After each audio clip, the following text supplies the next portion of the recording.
യുദ്ധം ആര് ശരിയാണെന്ന് തീരുമാനിക്കുന്നില്ല, മറിച്ച് ആരാണ് അവശേഷിക്കുന്നത് എന്ന് മാത്രമേ തീരുമാനിക്കുന്നുള്ളൂ. War does not determine who is right, only who is left. യുദ്ധത്തെക്കുറിച്ച് ബ്രിട്ടീഷ് തത്വചിന്തകനും സാമൂഹിക പരിഷ്കർത്താവുമായിരുന്ന ബെർട്രാൻഡ് റസ്സൽ പറഞ്ഞ വാക്കുകളാണിവ. മധ്യപൂർവേഷ്യൻ ജനതയുടെ തീരാത്ത ദുരിതങ്ങളും US-ഇറാൻ സംഘർഷങ്ങളും യുദ്ധം ഒരു ജനതയുടെ ജീവിതത്തെ എങ്ങനെയെല്ലാമാണ് നശിപ്പിക്കുന്നത് എന്ന് നമുക്ക് കാണിച്ചു തരുന്നു. പതിറ്റാണ്ടുകളായി തുടരുന്ന ഈ അധികാര വടംവലികൾക്കിടയിൽ പെട്ടുപോകുന്നത് സാധാരണക്കാരായ മനുഷ്യരാണ്. അവരുടെ സ്വപ്നങ്ങളും സമാധാനവുമാണ് ഇവിടെ ഇല്ലാതാകുന്നത്.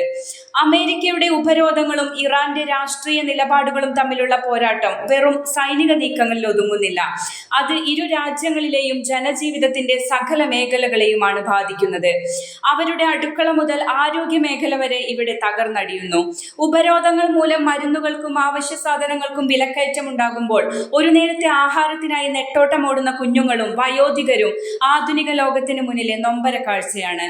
യുദ്ധഭീതി നിഴലിക്കുന്ന ഓരോ നിമിഷവും സ്വന്തം മണ്ണിൽ അഭയാർത്ഥികളായി മാറേണ്ടി വരുമോ എന്ന ആശങ്കയിലാണ് ഇവിടുത്തെ ഓരോ കുടുംബവും കഴിയുന്നത്.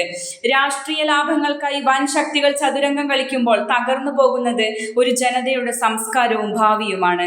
സമാധാനമായി ഉറങ്ങാൻ പോലും ഭയപ്പെടുന്ന, ബോംബ് സ്ഫോടനങ്ങളുടെയും സൈനിക നീക്കങ്ങളുടെയും ഇടയിൽ ശ്വാസം മുട്ടുന്ന മധ്യപൂർവേഷ്യൻ ജനതയുടെ ദുരവസ്ഥ ലോകം ഗൗരവമായി കാണേണ്ടതുണ്ട്.